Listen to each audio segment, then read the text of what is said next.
ઓમ શ્રી ગણેશાય નમઃ. જય શ્રી કૃષ્ણ કનૈયા, જય સીતારામ. ખૂબ જ સરસ સાંભળવા જેવું રાધા કૃષ્ણનું ભજન.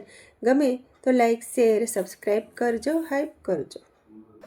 હારે મને ઘરમાં ઘડી ન ફાવે, યશોદમાં કાનાને તેડવા મોકલો.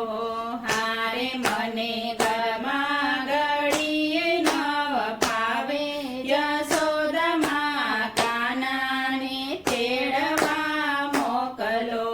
હારે મને બરસાનામાં જશોદામાં કાનાને તેડવા મોકલો. હારે મને બરસાનામાં હવે નથી ગમતું, જશોદામાં કાનાને તેડવા મોકલો. હારે માતા વાત તમારી બધી માનસું, હારે માતા વાત તમારી બધી માનસું. હારે માતા છાણવા સીધા અમે કરશું, હારે માતા છાણવા સીધા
જય શ્રી કૃષ્ણ કનૈયા